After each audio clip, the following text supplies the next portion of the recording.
Welcome back. Elijah and Elisha are not the first prophets we've met in the books of the former prophets, but they get some very significant attention, don't they? 19 chapters. The Elijah narratives are in focus in 1 Kings 17 through the beginning of 2 Kings chapter 2, followed immediately by the Elisha narratives, the rest of chapter 2 through verse 13. And the episodes selected for these two prophets, I think, represent two sides of prophetic ministry. The Elijah episodes selected focus on reinforcing God's righteous expectations in Torah and warning of severe judgments when those expectations are violated. But on the other hand, the Elisha episodes that follow balance off with grace and compassion. Each of these two cycles provides some thought-provoking case studies in transformational leadership in difficult times. Elijah's deployed at a time when it seemed things couldn't get much better. I mean, economically, politically, we're on top.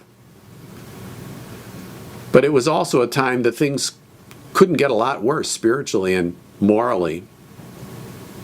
And as the biblical prophets are commissioned to do, Elijah confronts the conscience of society at every level. The political establishment, the throne, the religious establishment, the priests, the socioeconomic sphere as well. It's interesting to try to imagine what's going on inside Elijah as he stands against evil in the high places.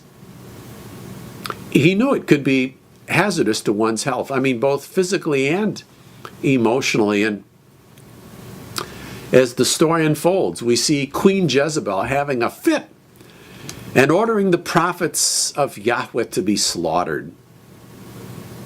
Obadiah hides 50 of them in a cave. Imagine being in Elijah's sandals when he shows up at that ministerium where there are 450 prophets of Baal and another 400 prophets of Asherah gathered, and I'm convinced that Elijah realized this was not a solo performance. He was doing a duet with Yahweh. And he paraphrases Joshua's charge hundreds of years earlier when he asked, "How long will you halt between two opinions? If Yahweh be God, follow him. But if Baal, follow him." The people answered not a word. Well, I know we've seen this before, but here once again, as I read the narrative of this confrontation between Baal and Yahweh, when it's Elijah's turn, he sets up absolutely insurmountable odds. Remember, he builds the altar, he prepares the sacrifice, it's all ready to go, and then he has them fill 4 kegs with water and flood the altar, and then do it again, and then do it again. Wow.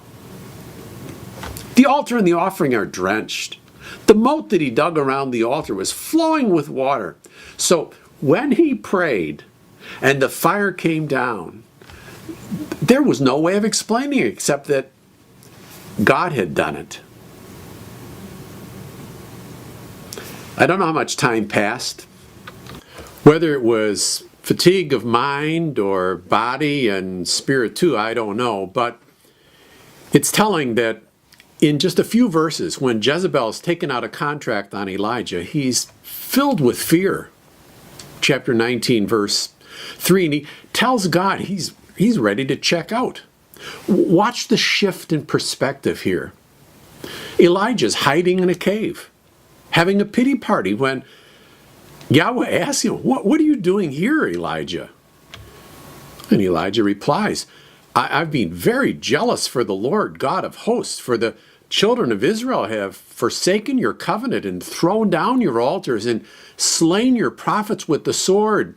And I'm the only one left. and they seek my life to take it away. It's the same guy I mentioned standing up against the 850 prophets, realizing that wasn't a solo performance. Emmanuel was there with him, and yet at this point he seems to forget the Emmanuel theology and the strength and encouragement, the infusion of courage that comes with that realization. Well, as we wrap up this section, let me just run through the structure of the book.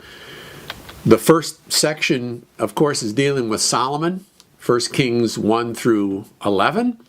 And then the second section, the divided kingdom, 1 Kings 12 through 2 Kings 17. The northern kingdom falls, and that leaves us section 3 with just the southern kingdom left from the fall of Israel to the fall of Judah, 2 Kings 18 through 25. I hope you give some thought to the Elijah and Elisha narratives and the modeling, the example, both positive and negative, that we pick up from these characters. It's for our encouragement as well, and I hope it is to you. God bless, and we'll see you in a bit.